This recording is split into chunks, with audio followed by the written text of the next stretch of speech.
What I want to talk about today is what are images worth? So what are your photographs worth? Got to try and keep my eyes on the road. It's just been raining, so the road's a bit wet, but I'm hoping for some nice clouds because of that.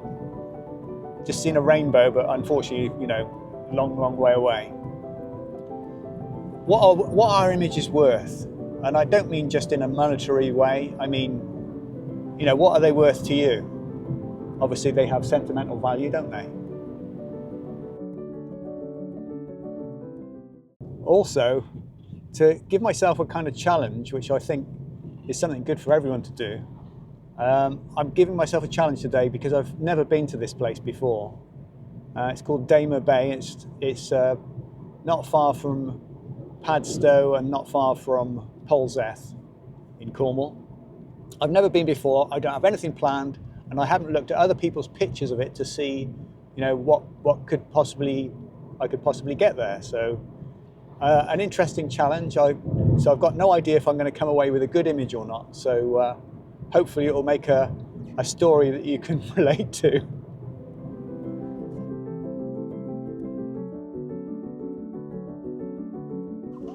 So, made it to Daymer Bay. Got no idea what it's going to be like. Don't know if I'm going to get any pictures, but do I care? Not really. So at least it'll be research, if nothing else.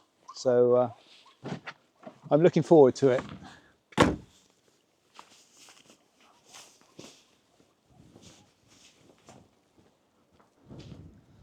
Sun's out.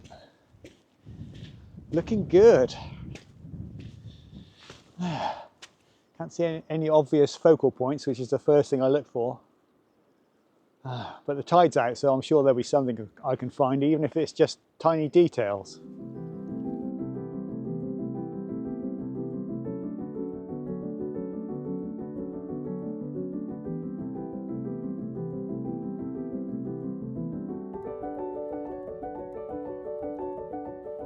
So when I come somewhere new, I always look around for a good foreground, because a foreground can really make your shot. So I decided to come up behind the beach and use these marram grasses as a foreground, as I've done in lots of my other pictures. They make a really good foreground. They're fluttering around in the breeze, and I'm just waiting for some sunlight to come onto them now, and then I'll better get my shot. So there's sun on the distant headland, which is looking good. So just waiting for the sun to actually come onto these foreground grasses here, and I'll have my first shot of Daymer Beach. Right, got some light at last. Excellent. Got to work fast. So I'm going to focus on the foreground grasses, take a shot at 250th at f8, and now focus on the peninsula in the distance. Same exposure value. That looks great. Yeah, I'm pleased with that. I think it would be better if the tide's out, but I think for today, considering I'm new here, I think it's all right.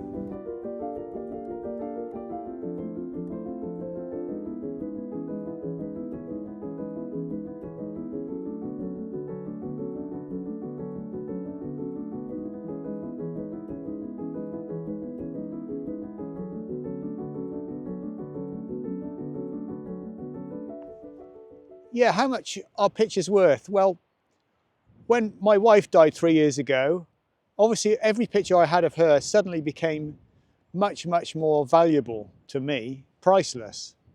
So it goes to show the value of taking pictures of your family and your friends, because people just come and go, don't they? And when I went to India in the year 2000, and I took some pictures of the disciples of Meher Baba, and they have become used popularly in Meher Baba journals and magazines and books.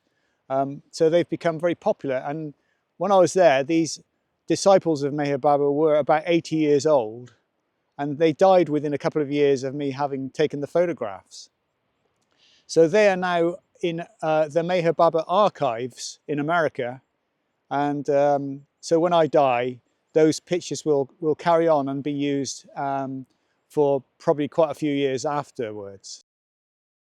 I'd like to know what you think about this, so please leave a comment. Do you think your pictures have any value? I mean, you know, beyond your death.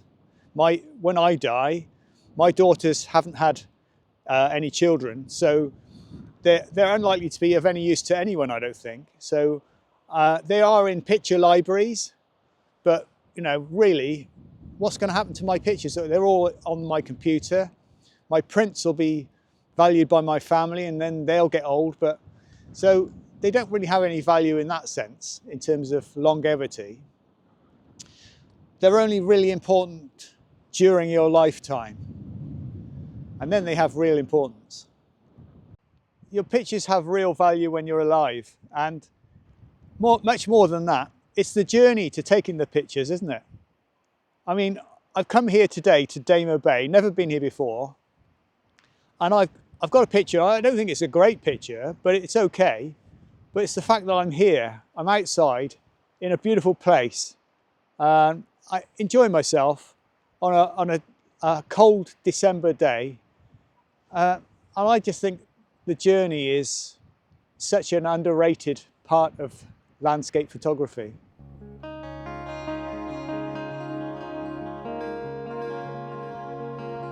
So I found the church which is in the dunes, St Enodoc Church.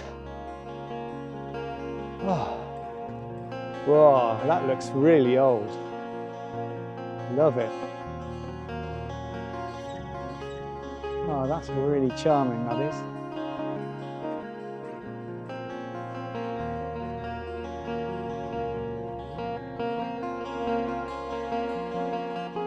This is the grave of Sir John Betjeman, who was the Poet Laureate for England. He loved Cornwall, Sir John Betjeman.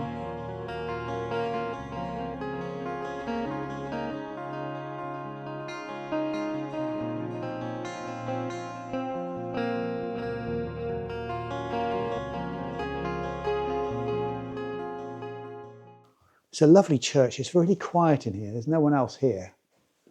It's got some beautiful stained glass. It's very dark, much darker than it appears on the camera. Yeah, I used to come to places like this and feel a bit sad because I thought it was sad that we all died because I didn't have a faith back then. And then when I was 39,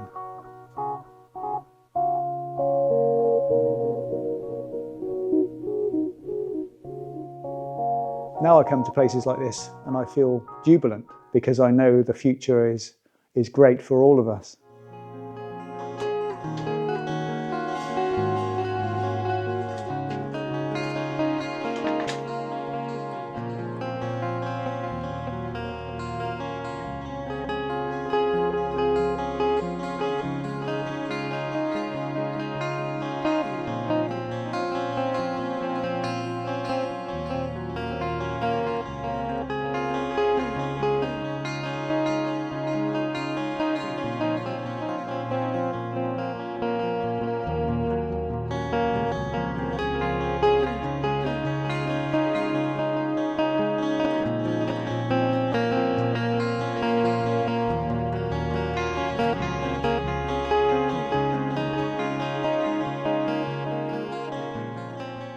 So I've just been looking for another foreground and I managed to find this nice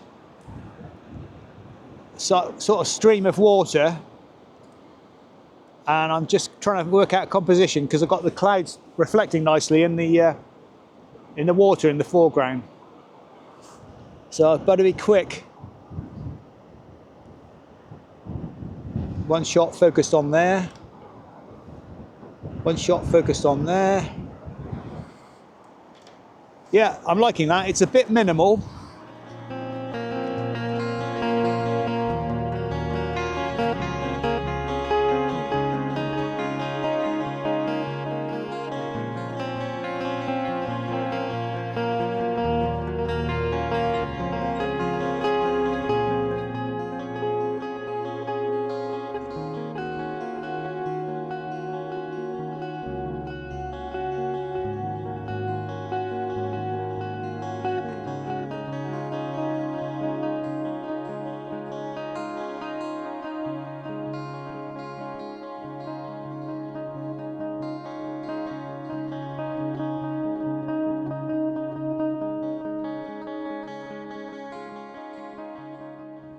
I mean, I've been very fortunate in my life because I've sold pictures in 27 countries, and that's a wonderful thing. And the other day I sold a picture to somebody who lives in Luxembourg, so that makes my countries list come to 28. So there are people all around the world who've got my pictures on their walls, and I think that's a wonderful thing. I haven't made a fortune out of it, you know, but I made a living, and I'm pleased with that. So I guess my pictures have some sort of value in that way, and your pictures must be the same, because I'm sure friends and family have asked you for copies of your pictures, haven't they? Please let me know in the comments. Well, that was a pretty good session at Daymer Bay. I'm very pleased with how it went, considering I've never been there before. I could have taken some close-ups of the rock patterns and sand patterns, but I've done all that before, so I thought I'd give that a miss for this video. So back to the main point of this video, which is what are images worth? So if you look at a few of my images here, these have never sold, and I think it's okay. It's partly my marketing inability, but but I think these are pretty good images, and yet they've never sold at all. But it is all down to marketing. I mean, if you take this other image of mine, this is of the Clifton Suspension Bridge, taken during the balloon fiesta. This image has, it's probably my best-selling individual image, and has made a grand total so far of £7,988. So here are my pictures of Antelope Canyon, Arizona. I took these 25 years ago on slide film, and the first one's pretty good. This was back in the day when it was not that well known, so I was quite pleased to get these images. And yeah, this is sold and made approximately $200. The black and white version, which is still pretty good, I have never sold it ever. It's a pretty good image, but you know, it's just never sold. That's the way it is. But that's down to marketing rather than anything else, I think. Now, if you look at Peter Lick's version of this same canyon, now this is a better image, I admit. It's a great image. I really do like it. So it takes the image to another level, really, because of the phantom, which is the name of the image. The phantom, which you can see in the dust, in the light coming down from the sun above this canyon. This is the best-selling image of all time, and he sold this for $6.5 million. Amazing, isn't it? So what are images worth? Well, what you can get for them, I suppose.